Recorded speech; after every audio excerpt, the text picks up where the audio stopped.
Dames en heren, we hebben vandaag een hele leuke episode, denk ik. Dit is even weer een tussendoor reaction video.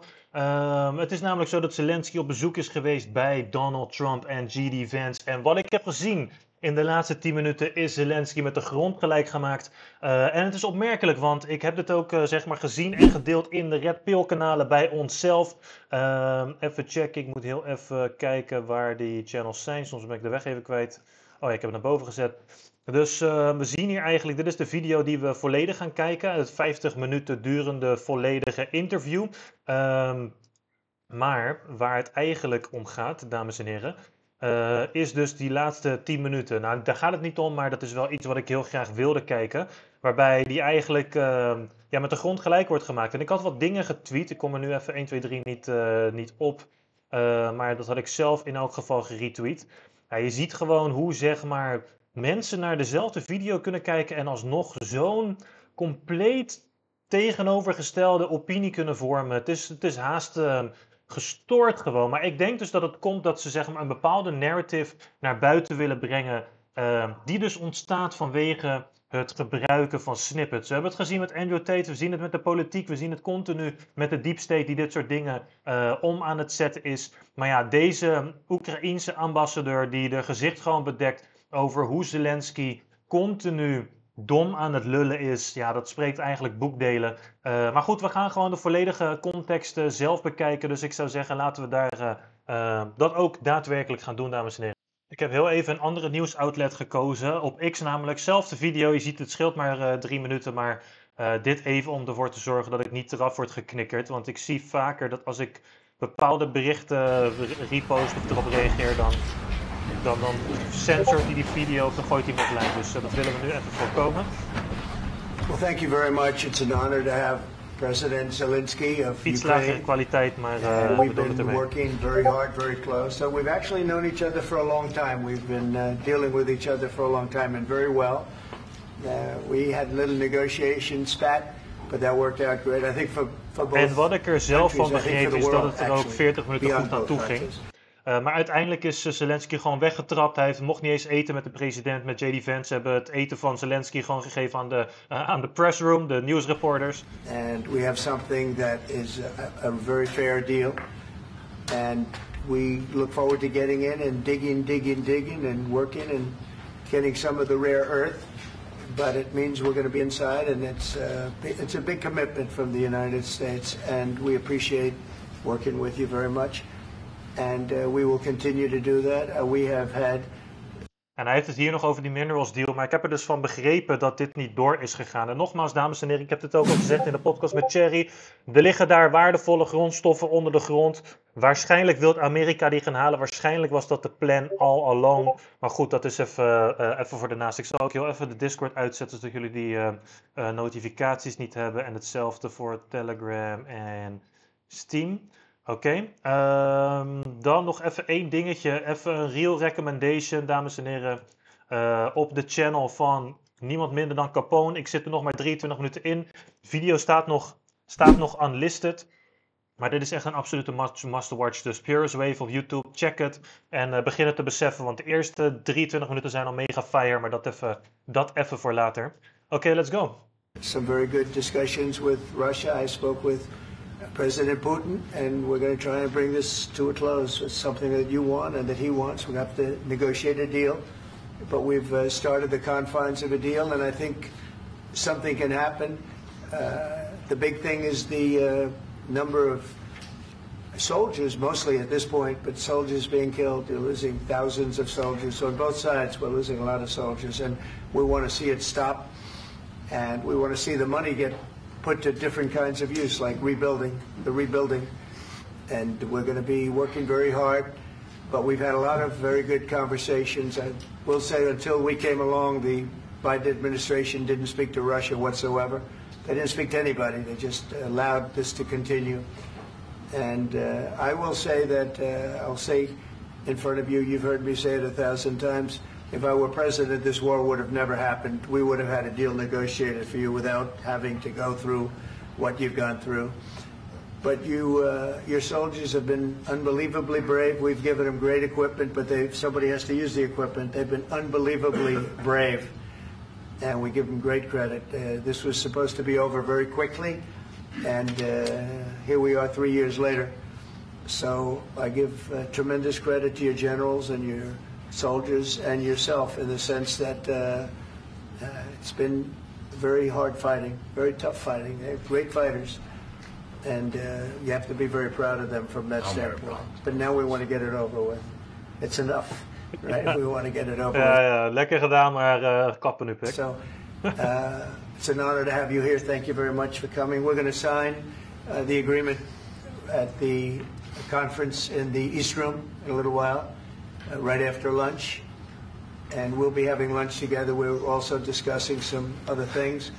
And we appreciate everybody being here. It's somewhat... En wat ik trouwens nog even wil toevoegen is van, het is best wel opmerkelijk eigenlijk dat je ziet hoe Trump al die tijd wordt aangevallen om zeg maar een tweede Hitler te zijn, et cetera.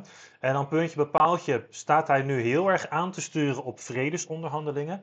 En dan zie je Europa oorloglustig, Zelensky nog steeds oorloglustig. En wie wil er praten, wie wil conversatie? Poetin en motherfucking Trump. Out of all people. Dus soort van de slechterik uit het verhaal geeft al jaren aan, want de Tucker Carlson podcast is ook al ondertussen een jaar geleden, dat hij wilt praten op zijn minst, maar dat het wordt afgehouden door Oekraïne, dat het wordt afgehouden door Europa. En nu zie je dat Trump eigenlijk die conversaties forceert. En dan is het van, we hebben meer militaire money nodig, we moeten de defensiebudgetten moeten omhoog, bla bla bla. We gaan het alleen doen met Europa. Dus je ziet eigenlijk hoe oorlogzuchtig dit volk is. En nogmaals, dat spreekt boekdelen. Ik heb er altijd vaak over gepraat.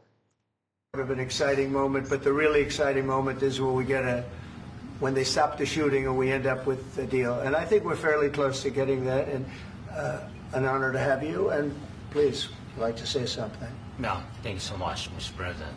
Thank you for the invitation. And really, I hope that this first document, will be a first step to real security guarantees for Ukraine, our people, our children. I really count on it. And of course, we count that America will not stop support. Really, for us, it's very important to support and to continue it. I want to discuss it with details further during our conversation, and of course, the infrastructure or security guarantees. Because for today, I understand what Europe is ready to do. And of course, I want to discuss with you what the United States will be ready to do. And I really count on your strong position to stop Putin. And you said that enough with the war. I think that is very important, Ben, to say these words to Putin at the very beginning of war, because he is a killer and terrorist. But I hope that together we can stop him. But for us, it's very important to to save our country, our values, our freedom, democracy, and of course, no compromises with the killer about our territories. But it will be later. And of course, what I wanted, we spoke about it by phone with you about the drones production. We have very good drones production. I think the best one in the world for today because of the war. Yes, and of course, we need very much the air defense. You have the best air defense in the world, and really you helped us under attacks of Russians. And I want to speak how we can exchange the licenses. We're open to share the licenses of all our drones with you, of course, with the United States. And we need licenses for quick production of air defense. Even after the war, we need our nation to be calm, that we are secure. So that's why we need this air shield. And of course, about this, I want to speak about the contingents. I think that France and UK already spoke to you, and we know that Europe is ready, but without the United States, they will not be ready to be as strong as we need. And then the last Hij geeft hier ook aan van, we zijn niks zonder de US. point, last not least, about exchange, about our people and children. And you know that this crazy Russian, that they stolen 20,000 of children. Ukrainian children, they changed their names, they changed their families, relatives, and now they're in Russia. We want to bring them back, and really, it's a big dream, task, and goal for me, and our warriors. By the way, Mr. President, we released more than 4,000 warriors from Russian prison, but there are thousands more in the prison. I wanted to share with you some images. How it's, I've just can I now? Yeah, Have I? please. Some minute, 1 minute, 1 minute. Just you to understand in what circumstances, in what situation they are, and what the attitude of Russia to our prisoners. They have guys, just you before and after. And you see before and after, just you to understand. Now thousands of such guys, ladies and men, there, and that, so they don't eat, they beat them, and they, you know, they do a lot of, you know, bad things. So out of, even during the war, there are rules. Everybody knows there are rules during the war. So these guys, they don't have any rules. You see that? 50, 60 Ja, dit kilograms. vind ik wel eens zo belachelijk, maar ja, je hebt oorlog of A niet, lot denk of ik. Maar, such ja. things. Het is wel goed dat And ze I er zijn, didn't maar ja, want to show you ze worden natuurlijk alle kanten gebroken, toch? Dus het is weer what altijd the een, changes with images of ik denk dat Oekraïne ze ook breekt, Rusland breekt ze, iedereen breekt ze wel. Snap je wat ik bedoel? children, because I will share with you. And I mean, it's looking tragic. Yeah, that's tough stuff. Yeah, I wanted very much to give you, and you see. Yeah. This is pastor, by the way. They stolen pastors because it's not Russian church. They stolen pastors and moved pastors to the prison. We, at the end of last year, we brought 3 pastors, and we could exchange them. And this is pastor, you see. Yeah, that's tough. Yeah. So I mean, this I wanted to show you, and this. So thank you very much. We want to get that ended, right? Yeah. Of course, we And I want. think we will. I think we will. And We have to, of course. do you have any questions, please? Ze zijn Thank you, Mr. hoors. President. With the, how much money is the U.S. going to put into the fund that is being created today, and how does this provide long-term security for Ukraine? Well, we don't know exactly how much because we're going to be putting some money in a fund that we're going to get from the raw earth that we're going to be taking and sharing in terms of revenue. So it's going to be a lot of money will be made from the sale and from the use of raw earth. And as you know, our country doesn't have much raw earth. We have a lot of oil and gas, but we don't have a lot of the raw earth. And what we do have is protected by the environmentalists, but that can be unprotected, but still it's not very much. They have among the best in the world in terms of raw earth. So we're going to be using that, using it for all of the things we do, including AI and including weapons and the military, and it's really going to very much satisfy our needs. So it's something that just worked out really well. We have a lot of oil and we have a lot of gas, we have a lot, but we don't have raw earth. So this has just about every component of the raw earth that we need for computers, for all of the things we do. And This puts us in great shape. And on long-term security for Ukraine, how does this provide? I think they're going to have great luck. I think once we make the agreement, that's going to be 95% of it. They're not going to go back to fighting.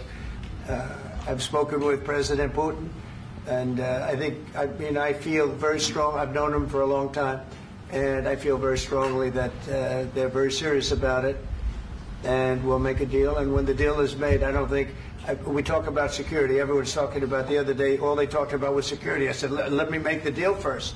I have to make the deal first. I don't worry about security right now. We have to have a deal because right now, last week, 2,000 soldiers died on both sides. 2,000, and they're losing 1,000, 2,000, 3,000 a week. So as we sit here and we talk, people are getting shot and dying on the battlefield. And, you know, they're not American soldiers, but they're Russian soldiers and they're Ukrainian soldiers, and we want to be able to stop it. And we want to be able also to spend money on... En dit is praat die resoneert met mij dan, toch? Je wilt toch gewoon vrede, je wilt toch gewoon dat die bloodshed stopt? Other things, we don't want to... This is a tremendous... Aan beide kanten inderdaad. Tremendous amount of money, and what the Biden administration did was terrible. They were giving money, but they had no security on the money. Europe, as you know, gave much less money, but they had security. It was in the form of a loan. They get their money back, and we didn't. And now, at least we're protected because the American taxpayer has to be protected too. But this is an incredible agreement for Ukraine because we have a big investment in their country now, and what they have, very few people have. and we're able to really go forward with very, very high-tech things and many other things, including weaponry that we're going to use in many locations, but that we need for our country. This allows us to do that. Will you continue sending military aid? Yes, go ahead, please. If I can just yes. In the document, there is one of the very important points. If we speak about business and investment, we never had LNG terminals in Ukraine. This document will open. I mean, the next documents, but anyway, here we see in the framework, we see really goodwill for this. LNG terminals for us is very important, and I think for security of European continent. We have the biggest storage, gas storage. We have the biggest in Europe. Yes, and we can use it for LNG. Dus het gaat allemaal om energie ook, toch? Use it for LNG, and we will do it. And really, we can help Europe, because Europe really helped. President Trump said that they made less Inderdaad, zwaar genaaid, inderdaad. support, but they have our friends, and they are our very supportive partners. They really gave a lot, Mr. President. They did. They gave a lot, but they gave much less. No. Much less. No. No. No. Okay.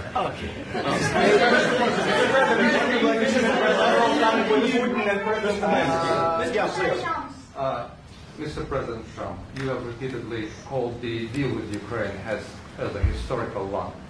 And as a President of the United States, you make historical decisions in other issues which affect America and other world. So what place in the world history do you want to take? And do you associate yourself with any famous historical figures? Aan wie vraagt u dat? Yeah, I'd say George Washington, Abraham Lincoln. I would say I'm far superior to George Washington and Abraham Lincoln. Now, you know I'm only kidding, right?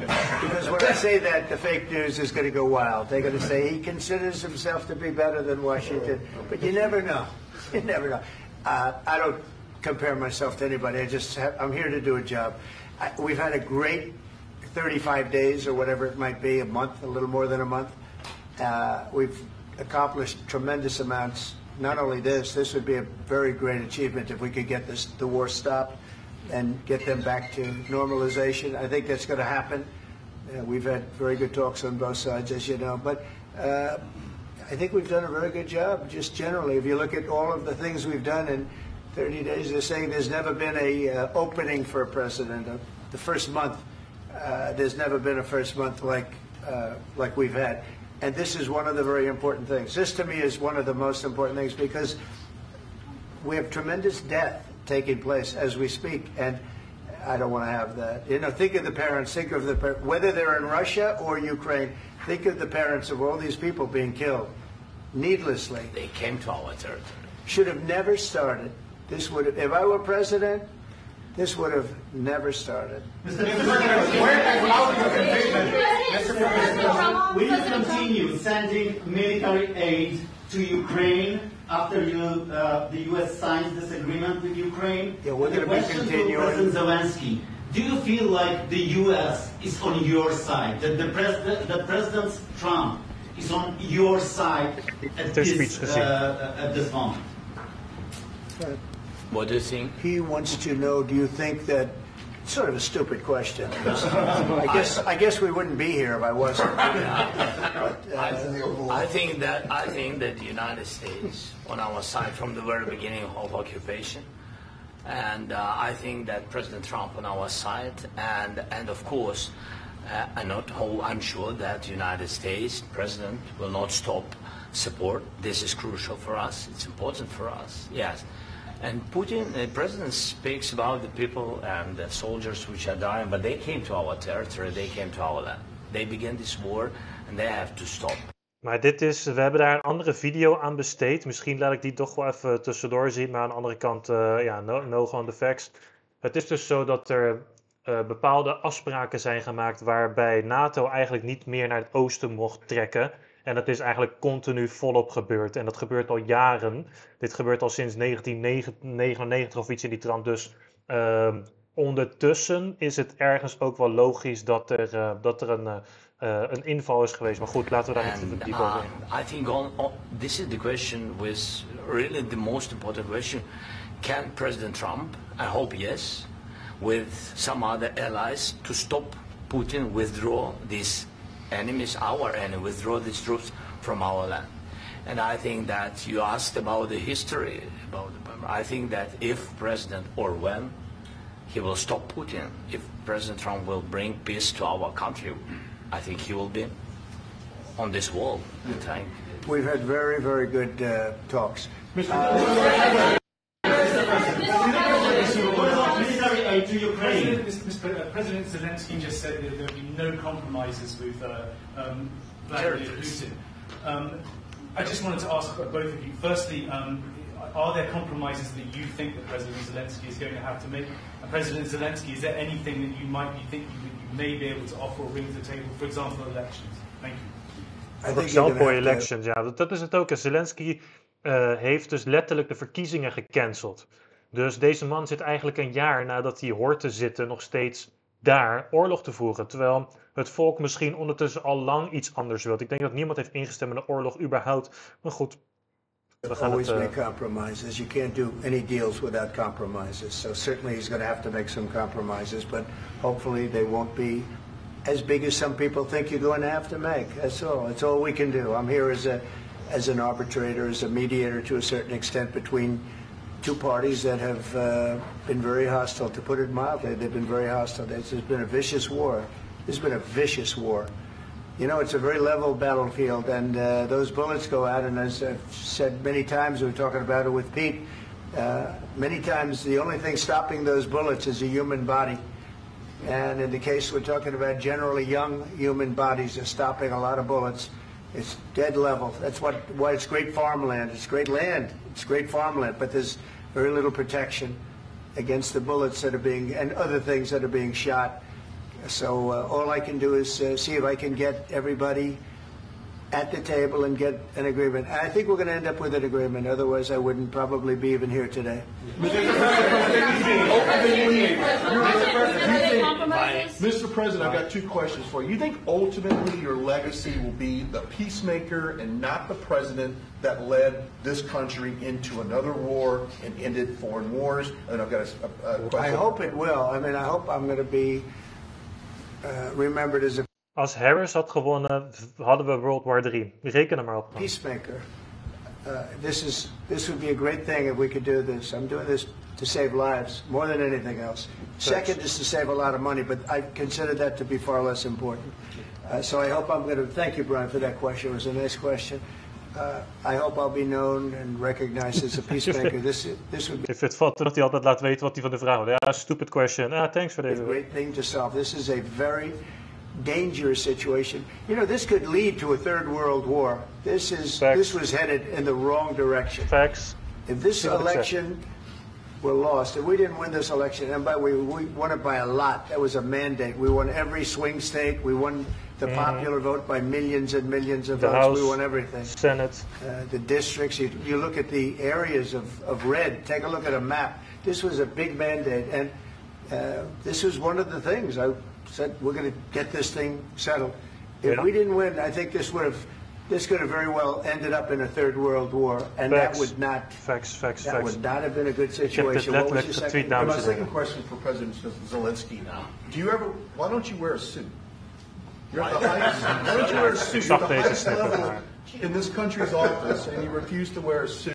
Wacht even hoor, kijk hier. Dit was Bernie Sanders. Die is een hele lange tijd geleden heel populair geweest. Ik weet niet waarom die zo is geswitcht, maar waarschijnlijk gewoon onderdeel van de deep state. Dus dat is even wat het is. Trump berates Zelensky, the leader of a democratic country, courageously fighting Russian imperialism while he allies himself with Putin, a dictator who started the bloodiest European war in 80 years. Oké, nou hier laten we deze discussie niet aangaan. Laten we voor het is. Sorry, President Trump. We believe in democracy, not authoritarianism. Maar ja, het gekke is, het is andersom. Want Trump is gekozen, die heeft hiermee gecampaigned. Dat is ook letterlijk wat ik hiermee zeg. En Zelensky cancelled elections and is an unchosen warmongering traitor of the EU. Dat is gewoon hoe het is. Dus het is weer wederom, de wereld is omgedraaid. Het is te belachelijk voor woorden. Dus, you own a suit? Yeah, problems. A lot of Americans have problems with you not Really? respecting I the don't have dignity of this such- office. I will wear a costume after this war will finish. Okay. Yes, maybe one. Maybe something like this. something like Yes, yours. sir. Yes. That'd be great. Maybe something better. I don't know. We will see. Maybe something cheaper than. Yeah. Thank you. Thank you. President Thank you. Trump. Thank you, President Trump. You said yesterday that you have. Are you going to send more arms to Ukraine in peace? There's no peace. Yeah, we're going to have arms to Ukraine, yeah, sure. Hopefully I won't have to send very much because hopefully we're going to have it finished. We're looking forward to finishing this quickly. We're not looking forward to sending a lot of arms. We're looking forward to getting the war finished so we can do other things. But we very much appreciate the agreement because we needed what they had, and we're treating, you know, our country is now treated fairly. Biden didn't do that. He didn't know what the hell he was doing. This should have never happened. This should have never started. But, you know, sure, the answer is yes, but hopefully we won't have to send much because I'm looking forward to getting it done quickly, very quickly. Does that mean you'll provide security guarantees, Mr. President? I don't want to talk about security yet because I want to get the deal done. You know, you fall into the same trap like everybody else. A million times you say it over and over.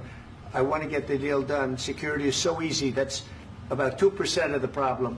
I'm not worried about security. I'm worried about getting the deal done. The security is the easy part. Security is very nice. Everybody stopped shooting. And now will Europe put people there? I know France is going to. I know the UK is going to.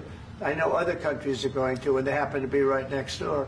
We haven't committed, but we could conceivably. You know, we have security in a different form. We'll have workers there digging, taking the raw earth so that we can create a lot of great product in this country. So in that sense, you have something, but we haven't determined that yet. I will say, in speaking to France and in speaking to, and they were here, as you know, last week and just the other day, they have committed to a lot of security. I don't think you're going to need much security. I think once this deal gets done, it's over. Russia's not going to want to go back, and nobody's going to want to go back. When this deal ends, I really believe this deal is going to be over. Yeah, please go ahead. Go ahead. Mr. President, thank you. You had Mr. Macron and Keir Starmer at the White House this past week, both of whom praised your courage and conviction to lead the pathway towards peace. Yes. Part of that involved, though, re-engaging Russia in diplomatic relations, something that previous leaders lacked the conviction to do so. What gave you the moral courage and conviction to step forward and lead that? Well, I love this guy. Who are you with? One American News, sir. That's why I like him. One American News. Please go ahead. Go ahead. Mr. President, thank you. Wat zegt hij nou? You had Mr. Macron and Keir Starmer at the White House this past week. Ik was afgeleid omdat hij zit zijn hoofd te schudden en iemand vroeg van, nou ja, hij schudt zijn hoofd, wat dan? Maar hij wordt gewoon genegeerd. Both of whom praised your courage and conviction to lead the pathway towards peace. Yes. Part of that involved, though, re-engaging Russia in diplomatic relations, something that previous leaders lacked the conviction to do so. What gave you the moral courage and conviction to step forward and lead that? Well, Ja, dus oké, mooie vraag inderdaad. Van oké, iedereen heeft Poetin continu genegeerd, dus waarom ben jij wel gewoon het gesprek aangegaan? Wat heeft je die moed gegeven? love this guy. Inderdaad, dat is toch de hamvraag. Letterlijk, dit is ook iets wat Thierry Baudet eigenlijk opperde in de Tweede Kamer. Is door iedereen met nee gestemd. En zo zie je maar hoe corrupt ook de Nederlandse Tweede Kamer is. Maar goed, dat is ook weer voor later. Check daar ook Ian zijn kanaal voor. Who are you with? One American News, sir. Well, that's why I like him. One American News does a great job. I like the question. I think it's a very good question. It's a pathway to peace. It's a pathway to getting something solved. And I feel that as this country, I have an obligation to do that. Plus, you know, we're very much involved. We got involved. It's too bad we got involved because there should have been no involvement because there should have been no war. And there shouldn't have been October 7th. That would have never happened. As you know, Iran was broke. They had no money to give to Hezbollah. They had no money to give to Hamas. They were stone cold broke. And then under Biden, they became rich as hell. They went from no money to $300 billion in a period of 4 years. And they gave a lot of that money away, and you see what happened. And that's a real mess also that we hope to be able to solve. But no, I appreciate your question very much. It's just I feel I have an obligation to try and do something to stop the death.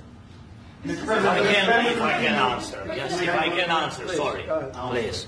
Please. And I do like your clothing, though. Yeah, really? Even though I think he's a great guy, by the way. But I don't know if you two like each other. But you know what? I think he's dressed. I like this guy. I think he's dressed beautiful. So I have more serious things than answer on such questions. I will answer on more serious questions if I can. Yeah. So please, about security guarantees and about just ceasefire. We can't just speak about ceasefire and speak and speak. It will not work. Just ceasefire will never work because I'm like a president. Hij zegt dus van oké, we kunnen niet een wapenstilstand hebben, want I have this experience and not only me. Ukraine before my presidency from the 2014, Putin broken 25 times. 25 times he broken his own signature. 25 times he broke a ceasefire. But he never broke to me. He never broke to me. No, you were the president. You were the president during. He never broke to me. In 2016, you've been the president, Mr. President. You've been the president, but he had, of course, not with you, but he had during those periods. He had conversations with our side, and we had Normandy format. You know, the France, Germany, Ukraine, and Russia, and he broken 25 times. That's why we will never accept just ceasefire. It will not work without security guarantees.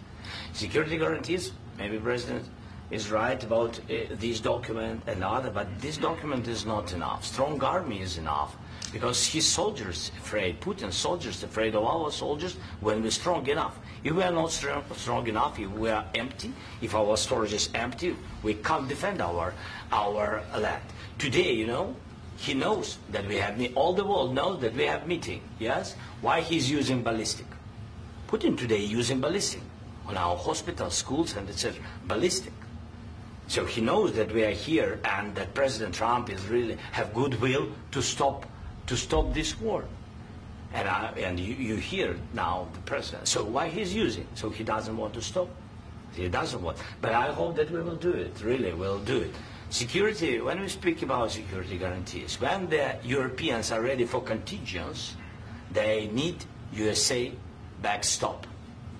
If there will not be United States, we will not never have any contingents, strong contingents from the Europeans, because they don't want to divide alliance, connection between the United States and the main and strongest ally and Europeans. And this is crucial, this is important. That's what we want to speak about very much.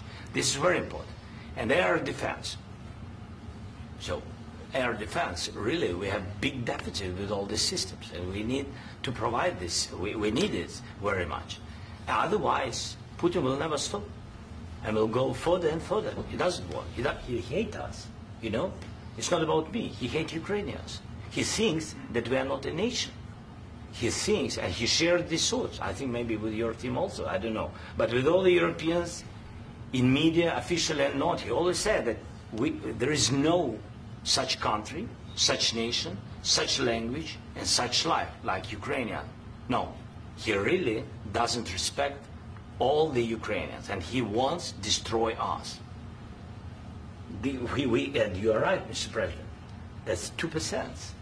This document, maybe other documents, it's a very good start, very good, but it will not enough to stop this person.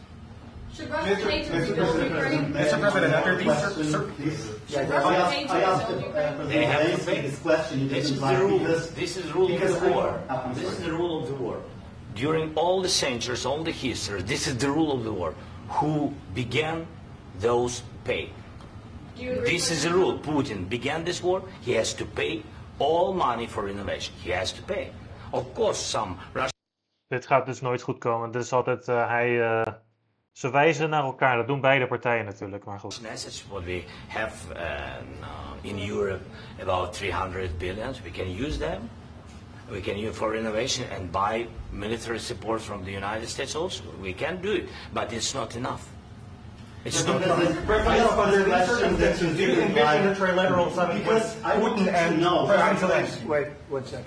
I asked this question that you didn't like because I wanted to know if you want to position yourself in the middle between Russia and Yes. Ukraine, or on the Ukraine side? No, I'm in the middle. I want to solve this thing. I'm for both. I want to get it solved.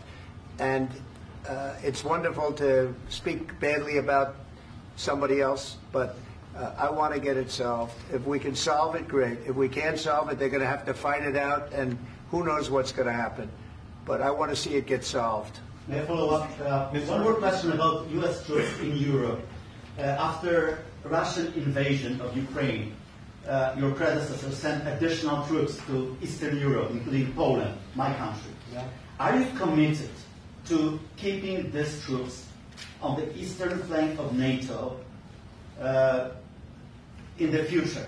I'm very committed to Poland. I think Poland has really stepped up and done a great job for NATO. They, as you know, they paid more than they had to. They are one of the finest groups of people I've ever known. I'm very committed to Poland. Dikke SO naar Poland's in a Polen tough sowieso. neighborhood, you know. Dikke SO naar Polen, want Polen heeft anders gehandeld. What about the Baltics? The Baltics, they got a lot of, it's a tough neighborhood too, but we're committed. We're going to be very committed, and we're committed to NATO. But NATO has to step up, and the Europeans have to step up more than they have. And I want to see them equalize, because they are in for far less than we're in, and they should be at least equal. You understand that? Why is the United States, we have an ocean in between, why is the United States in for so much more money and other things as Europe? With that being said, and as you said, they've also been obviously very helpful, but we have put in far more than they have, and I think they should equalize. Mr. President, please go ahead. About the agreement again today, what changed between the first time that Secretary Bessent gave President Zelensky the agreement and today for the signing? We made a deal. So What was the I'm just, deciding factor? I'm a business person. We made a deal. That's what changed. Mr. President, I didn't think we were going to make a deal, and we ended up making the deal, so that changed. Mr. President, what and how do you envision a trilateral summit with President Zelensky and Putin? I don't know, but well, they don't like each other. I can tell you that. Okay? They do not like each other. This is not a love match, and it's unfortunate. That's why you're in this situation. The United States should not have allowed this to happen. Okay? The United States, run by a man that didn't know much, I'm going to be very nice, run by an incompetent person, very incompetent person, should never have allowed this to happen. I've stopped wars. I've stopped many wars. My people will tell you, I stopped wars that nobody ever heard about. I stopped wars before they ever started.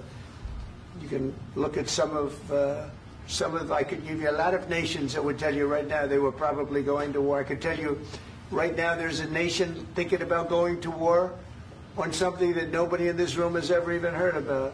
Two smaller nations, but big, still big. And I think I've stopped it. But this should have never happened. About sorry, just a second. About any negotiations. First of all, I want really to tell you, and I think that everybody understands that Ukraine, modern Ukrainians, nobody wants to stop this war. But at the future, any negotiations, it's understandable that two sides of the war, not Russia and the United States, because this is not the war between Russia and the United States. This is war of Russia against Ukraine and Ukrainian people. So these two sides will be at the anyway will be at the negotiation table. Then of course United States, like the strongest partner of the Ukraine, and of course Europe. I think Europe is very important. I want to speak about it with the President. Yes, Europe is very important for us because we really defend Europe for today. All Europeans really recognize that we are defending line and they have real life and our people are dying. That's why they helped us. And also it's about the NATO. Yes, between, like the President said, you have big, nice ocean. Yes, between us. But if we will not stay, Russia will go further to Baltics and to Poland, by the way. But first to the Baltics. It's understandable for them because they've been Dit is dus niet waar, snap je? Ze gaan niet naar Polen, ze gaan Europa niet binnenvallen. The USSR, you know, they've been one of the republics of the USSR, and Putin wants to bring them back to his empire. It's a fact. And when he will go there, if we will not stay, you will fight. Your American soldiers, it doesn't matter, do you have ocean or not, your soldiers will fight. Mr. President, would you be willing to visit Ukraine, maybe Kiev or Odessa, which is known to be a third year of the Black Sea? It was my question. I'm sorry. I don't want to talk about Odessa now. Let's not talk about Odessa. I want to talk about making a deal, getting peace. We don't have to talk about Odessa, but a lot of cities have been destroyed. A lot of cities that are not recognizable. There's not a building standing. No. And a lot of things have President, you have to come and to look. No. We have very good cities. Yes, a lot of things have been destroyed, but mostly cities alive, and people work, and children go to school. Sometimes it's very difficult. Sometimes closer to front line, children have to go to underground schools or online, but we live. Ukraine is fighting, and Ukraine lives. This is very important. And maybe it's Putin is sharing this information that he destroyed us. He lost 7. Soms moet je thuis naar school of onder de grond, maar we zijn niet vernietigd hoor, we zijn niet vernietigd. 100,000 people, 700,000 soldiers, he lost everything. Yes. So. Mr. President, one more. I mentioned Please, go ahead. When did you last speak with President Putin, and what did he say that? A couple of days ago. And what did he tell you that gave you the assurance that he wanted peace? Well, that's what I do. My whole life is deals. I know pretty good. En ook omdat Poetin het zelf al meerdere keren aan heeft gegeven. Hè? Dus, in tegenstelling tot Zelensky in Oekraïne. Je hoort toch ook gewoon in de manier hoe hij daar zit en praat. I've known him for a long time. I've dealt with him for a long time. He had to suffer through the Russia hoax. You know, Russia was a hoax. It was all Biden. It was nothing to do with him. So he had to suffer through that, and he was able to do that. I think that he wants to make a deal, and he'd like to see it end. That's all I do. That's what I do. My whole life, that's what I do is make deals. And I'm in the middle of a mess because this is a real mess. It's a very dangerous one. If this doesn't get solved now, it's not going to get solved for a long time. So I hope we're going to get it solved. In the back, please. Thank you, Mr. President. Prime Minister Starmer claimed repeatedly that his government believes in free speech and was not engaged in censorship. But his country's government arrests people for memes and thought crimes, and even more worrisome is pressuring American companies to censor Americans on his behalf. How can he be a reliable, trustworthy partner when he says things that are demonstrably false on such an important topic? Well, we actually spoke to him about that yesterday, and we thought they took it very, very much too far. JD was very strong on it. So was I. So was Marco. And we've been speaking to him about it. Marco, would you like to say something about that? We have concerns, obviously, with the conduct of those, particularly as it impacts Americans. And there's real concern that American speech, which is online, could fall into the hands of British or any country's jurisdiction. And so this is a point the Vice President made at Munich, and I think it's a very compelling one that unites us with Europe. Ja, die speech van JD Vance was onevenaard. Echt prachtig. As much as anything else is these shared values, and one of them being free speech. And so if Americans are threatened by it, we're going to need to take action in that regard. Mr. President. It's actually a very important question. We spoke about this in detail with the Prime Minister, the Foreign Secretary, and others at lunch yesterday. And I know that Secretary of Commerce Lutnick followed up in private meetings last night. This is really important. We believe Americans have the right to speak their mind, even if we in this room disagree with them. They have the right to speak their mind in the public square, which is often online these days. Yeah. And we're going to defend that right as it pertains to American companies and American citizens vigorously if we have to. I do think that under the President's leadership, we're going to find common ground with our friends in the UK on this question, but it remains to be seen. The principle that will guide us is we believe in free speech in this country and we'll fight for it for American citizens. Facts. The JD Vance is so A little bit. We'll see. On LNG? But we're not really looking for that so much. We got a lot. We have more than anybody in the world, by far. So no, we're not talking about it too much, but a little bit. I think it affects also, but for the most part, no. And sir, is there any agreement from Ukraine to purchase U.S. LNG as part of the deal, or is that on the table at all? No, we don't need that. Mr. President, I just wanted to ask you about, you just mentioned that you guys spoken to Vladimir Putin a couple of days ago. Just to be clear, that's a new call, not the one that you... I've spoken to him on numerous occasions. Okay. And how was the latest call? What did you discuss? How did it go? Are you serious with that question? I am. I'd love to know. It went well. I think we're going to have a deal. On the minerals deal, Mr. President, some of those minerals are in the east of Ukraine, not far from the front lines and in areas that Russia has occupied. Will you direct President Putin to withdraw his forces from those areas if there's U.S. interest? Well, we'll take a look at the time. We have a lot of area. It's a very big area we're talking about, so we'll take a look. I'll study that and I'll see. And who would protect those minerals if they are U.S. interests? Would that be Ukrainian forces? They'll be protected. The agreement will protect them. U.S. The agreement, yeah, we're signing an agreement. Right, but what if Russia tries to invade or there's Russian aggression in their spots? I just told you I don't think that's going to happen. And if that were going to happen, I wouldn't make a deal. If I thought that was going to happen, I wouldn't make a deal. Some people may wonder why. You know, you ought to focus on CNN on survival, not asking me these ridiculous questions. Focus on surviving, because CNN's got such low ratings. I don't think they're going to survive. Let's go. Please, go.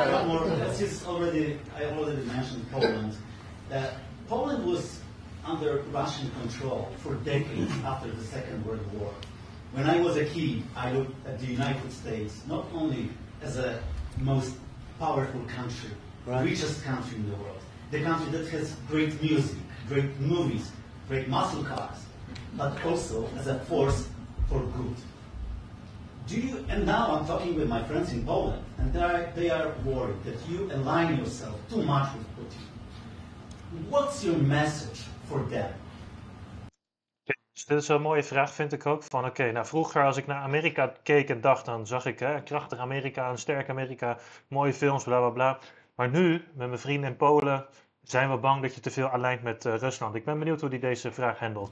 Well, if I didn't align myself with both of them, you'd never have a deal. You want me to say really terrible things about Putin and then say, "Hi, Vladimir, how are we doing on the deal?" It doesn't work that way. I'm not aligned with Putin. I'm not aligned with anybody. I'm aligned with the United States of America and for the good of the world. I'm aligned with the world, and I want to get this thing over with. You see the hatred he's got for Putin. It's very tough for me to make a deal with that kind of hate. He's got tremendous hatred, and I understand that, but I can tell you the other side isn't exactly in love with, him either.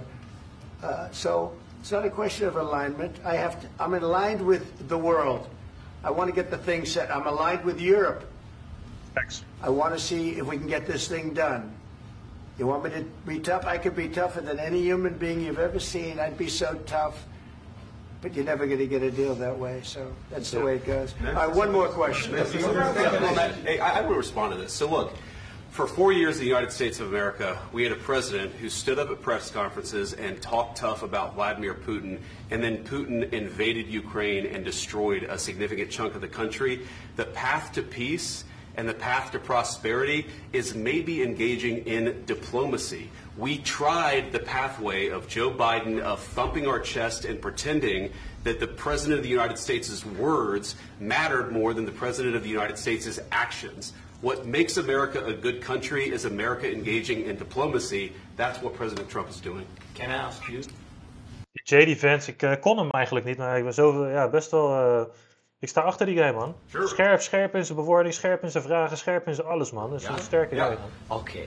So... Ik denk ook dat dit waarschijnlijk JD Vance wordt waarschijnlijk de volgende president van Amerika, man. En daarom bekleedt hij ook die rol natuurlijk, toch? Want Trump kan het als het goed is niet meer worden. Our parts, big parts of Ukraine, part of East and Crimea. So he occupied it on 2014.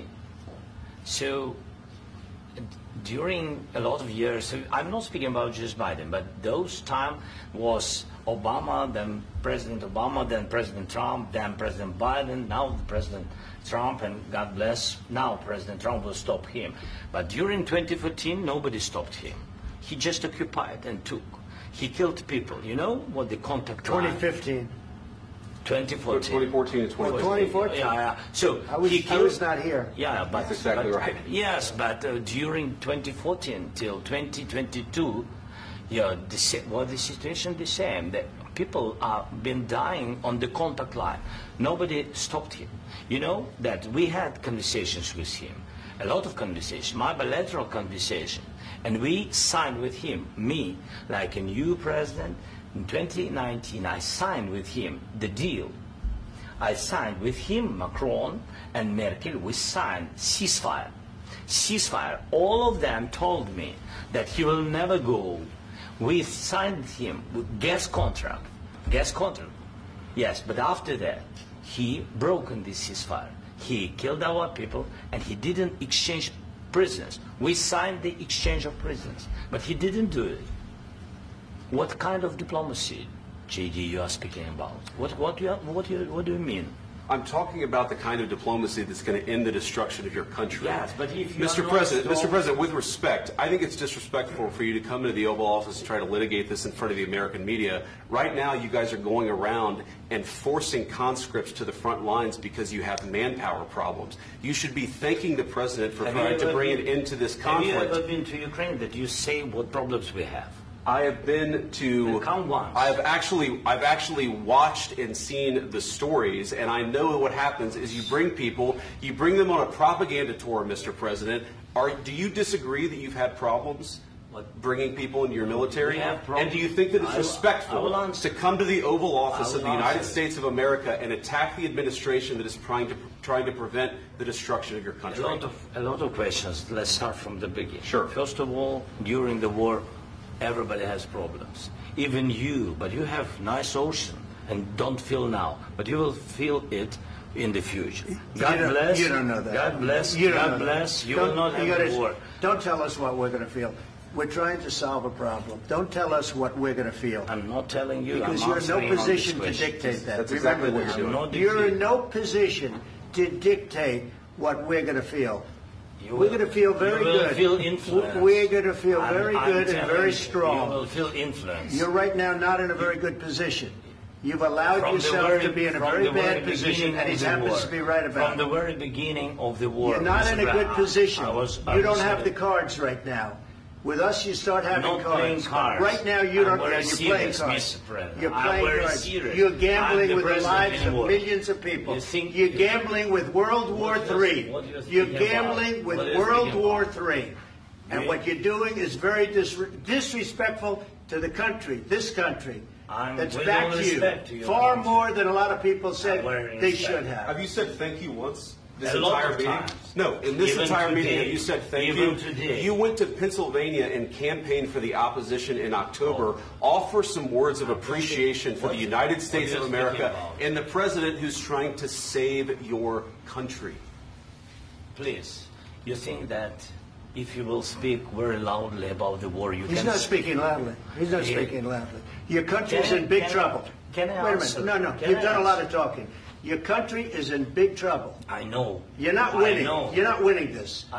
You have a damn good chance of coming out okay because of us. Mr. President, we are staying in our country, staying strong from the very beginning of the war. We've been alone, and we are thankful. I said thanks you haven't in been this alone. cabinet. You haven't been alone. We gave you, through this stupid president, $350 billion.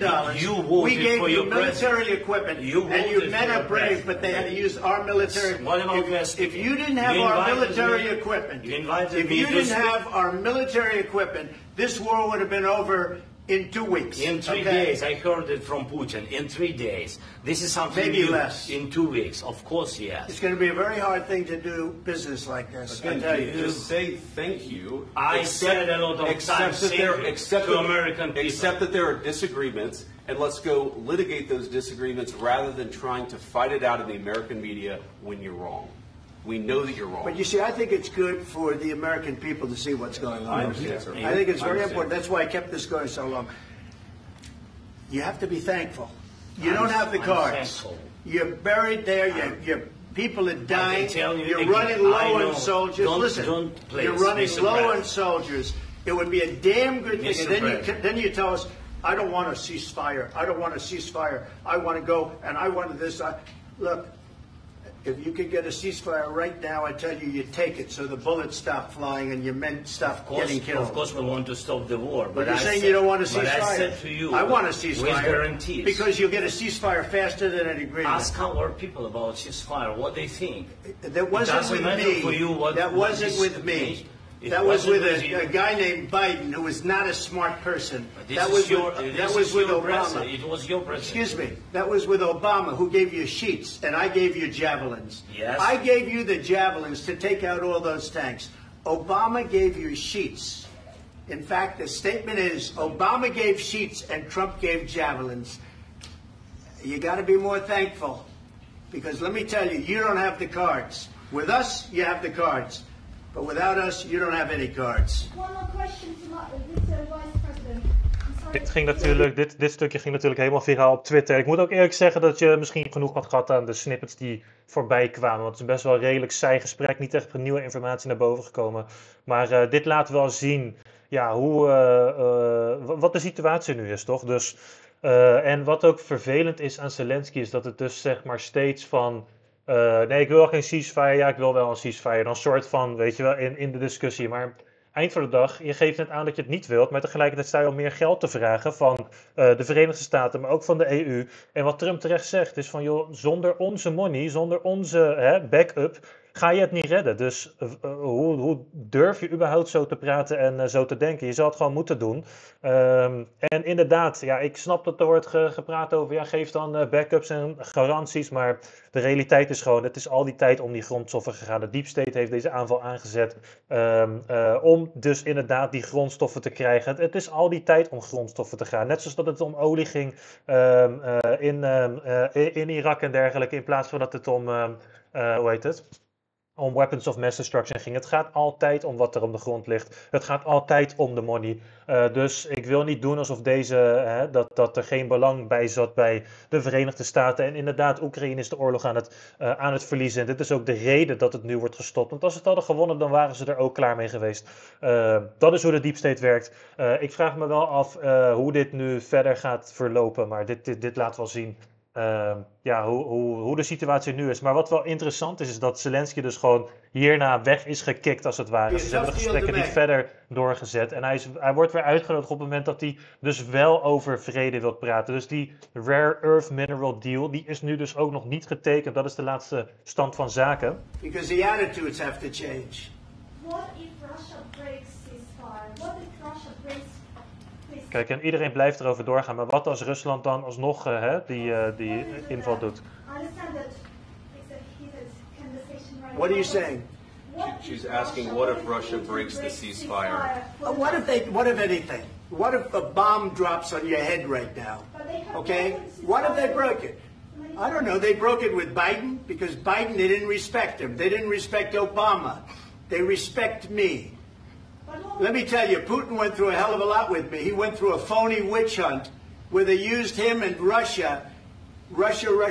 You ever hear of that deal? That was a phony Hunter Biden, Joe Biden scam. Hillary Clinton, Shifty Adam Schiff. It was a Democrat scam. And he had to go through that. And he did go through it. We didn't end up in a war. And he went through it. He was accused of all that stuff. He had nothing to do with it. It came out of Hunter Biden's bathroom. It came out of Hunter Biden's bedroom. It was disgusting. And then they said, oh, the laptop from hell was made by Russia. The 51 agents. The whole thing was a scam. And he had to put up with that. He was being... De Hunter Biden laptop is iets wat we misschien in een andere video kunnen dekken. That stuff. All I can say is this. Dus de reden waarom Poetin Trump ook respecteert, is omdat Trump voor het eerst de Deep State opentrekt, dingen exposed. Maar als jij inderdaad vastzit in de media propagandamachine en jij deze feiten niet kent, dan zal je ook nooit snappen waarom Poetin dus wel respect heeft voor Trump, die dus buiten deze situatie staat. At least as far as we know. Dat hij zelf dus ook een poging op zijn leven heeft gekregen. Poetin ziet al die dingen. Poetin ziet dat ook hetzelfde wat wij zien. Poetin ziet dat er een verandering van wind is, een verandering van richting, een verandering van belangen. Voor het eerst wordt er iets opengetrokken binnen de Verenigde Staten wat onevenaard is. Dus als je dit niet gelooft of als je deze dingen niet ziet, dan ga je nooit begrijpen wat Trump hier zegt. You might have broken deals with Obama. En daarom is het ook zo moeilijk om dit over te brengen in de media of iemand anders te overtuigen van deze visie. Maar ik snap wat Trump zegt, wat hij bedoelt. En ik geloof ook dat dit gewoon juist verloopt. Mits Zelensky, die trouwens ook gewoon puur... Je moet beseffen dat die namen die hij net noemt hij niet zonder reden. Hè? Zeg maar Obama, Hillary Clinton, Hunter Biden, Biden zelf. Is allemaal witwasserij, is allemaal corruptie, is allemaal... grootste schandaal die je maar denkt te kennen. En dat is dus het vervelende hieraan. En dus snap ik wat hier gebeurt. Maar er zit zo'n voorgeschiedenis aan dat ik hoop eigenlijk dat Ian het een keer gaat dekken in zijn Red Pill video. Of we kunnen het een keer samen doen, of ik doe het hier op het kanaal. Maar anyway, het is zoveel informatie. Daarom snap ik Ian ook als hij zegt in zijn video van... ik weet niet waar ik moet beginnen. Omdat het zoveel corruptie is, omdat er zoveel losstaande dingen zijn die toch ook weer met elkaar connected zijn, dat het heel moeilijk is om zeg maar een startpunt te vinden in deze corruptie. Dus ik ben ook wel benieuwd hoe Ian dat gaat doen. Ik ben nog maar 20, 30 minuten in zijn video van de 1,5 uur, dus ik moet toch veel gaan genieten. Maar ik snap hem als hij zegt, ik weet niet waar ik moet starten. Het is zoveel. En afhankelijk van hoe vast jij nog zit in de matrix, kijk... Voor heel veel mensen zijn hun ogen geopend na zeg maar 2020 toch? Dus vanaf die hele pandemie-situatie, dat is het moment dat mensen pas hun ogen zijn gaan open doen. Maar dan is dat hun startpunt. Terwijl er daarvoor, dus ook in de wereld van Bitcoin, hoe ik überhaupt ooit in crypto terecht ben gekomen. Als je je informeert in de Zeitgeist documentaires en hoe het financiële stelsel in elkaar zit. De Rothschilds, de Joden, alles. Er is zoveel dingen die zeg maar effect hebben op de wereld en wat er allemaal in het duister afspeelt. Wat allemaal ook weer samenklikt. En daarom irriteer ik me ook zeg maar mensen die zeggen van ja, waarom hebben jullie het over politiek? Houd van bij crypto. Dat zijn de mensen die dan dus in essentie niet snappen dat al die dingen connected zijn. Dat maakt onze missie zo moeilijk, omdat het inderdaad lastig is om een startpunt te vinden, maar goed. And Bush, and he might have broken him with Biden. He did, maybe he didn't. I don't know what happened, but he didn't break him with me. He wants to make a deal. I don't know if you can make a deal. The problem is, I've empowered you to be a tough guy. And I don't think you'd be a tough guy without the United States. And your people are very brave. But you're either going to make a deal or we're out. And if we're out, you'll fight it out. I don't think it's going to be pretty, but you'll fight it out. Mm-hmm. But you don't have the cards. But once we sign that deal, you're in a much better position. But you're not acting at all thankful. And that's not a nice thing. I'll be honest, that's not a nice thing. All right, I think we've seen enough. What do you think? Huh? This is going to be great television, I will say that. And we'll see what we can do about putting it together. Thank you. I need the back of this. We'll see, I don't know. All right, guys, come on. Wait, hey, guys, come on, let's move.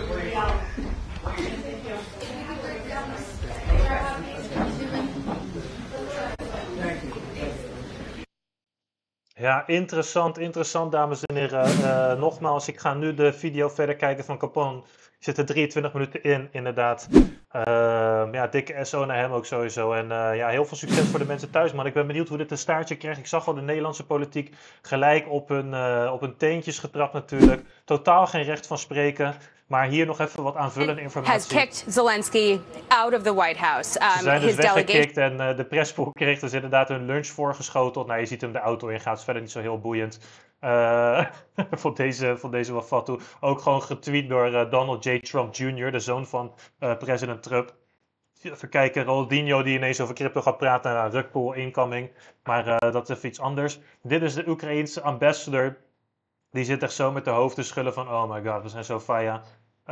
Even kijken, dit hadden we ook al gedekt. Dit was even iets anders. Nou, dit is die snippet, die hebben we net in real-time gezien. Iets betere kwaliteit, maar het is even wat het is. Daarna de Oekraïense minister-president Oleksandr Dubinsky heeft gekald voor een emergency sessie voor het Oekraïense parlement om een impeachment proceeding tegen Zelensky te starten na zeg maar die gebeurtenissen. Dus ja, er is gelijk weer veel rep en roer inderdaad toch. En wat dan zo interessant is, dan heb je dus een Jan Paternotte, een of andere Clanny ook, Uber-nerd XL van D66, Chappie gewoon, die dan inderdaad zegt, Trump en Vance kunnen niet in de schaduw staan van Zelensky en leider die zijn land de inspiratie gaf de invasie van een vrede dictator te weerstaan. Als nog iemand twijfelt over de vraag of Europa er alleen voor staat, dan kwam vandaag het antwoord, ja, jullie staan er alleen voor. Maar kijk, ik vond die comments ook zo mooi, toch? Dat is ook wat ik zei. De gehele Nederlandse diepstate komt bijeen om een verrotte mening te geven die van geen kant klopt. Gelukkig spreken we de comments, boekdelen, kan je duidelijk zien dat Nederland klaar is met alle leugens en onzin aankondigingen. Want als je dan kijkt onder de post, hou maar op Jan, het interesseert mensen werkelijk geen flikker van wat je te zeggen hebt. Ik heb deze ook geretweet, Thierry Baudet aan het woord hier, zo dikke SO naar hem ook. Dolblij dat Zelensky eindelijk een schop onder zijn kont heeft gekregen. Ja, jouw oorlogspoeder werd compleet afgedroogd daar in de White House. Er werd hoog uithuil in Kiev. Typisch knip- en plakwerk, bang voor het hele filmpje. Ik weet niet welke film jij hebt gekeken, maar ik zie duidelijk 2 volwassenen en een kleuter die op zijn plaats gezet moet worden. Dus je ziet gewoon de mensen hier. De mensen, we zijn er klaar mee. Iedereen weet gewoon hoe laat het is. Iedereen weet wat voor bullshit het is. Alleen de mensen die nogmaals alleen maar naar dit soort mensen luisteren blind. Niet naar een volledige context krijgen. Niet de backstory snappen. Geen onderzoek doen. Dat zijn de mensen die dit in stand willen houden. Deze oorlogszucht willen blijven financieren. Die liever in de kou zitten tijdens de winterdagen. Omdat ze een onterechte oorlog willen financieren. Dan dat ze gewoon vrede willen zien op aarde. Dat zijn dat volk. Dat zijn de NOS-kijkers. Het zijn de NPO 3 praatjesmakers. Het is te belachelijk voor woorden. Dus ik ben blij dat dit eindelijk is de wind die de juiste richting opslaat. Het duurt me allemaal nog langer. Ik dacht dat Trump dit eerder zou doen. Maar je ziet gewoon de weerstand die je krijgt vanuit Oekraïne. Like de video als je meer van dit soort shit wilt. Follow Ian op zijn YouTube. Dikke SO naar de VIP. Love. Subscribe als je dat niet bent. En ik check jullie later.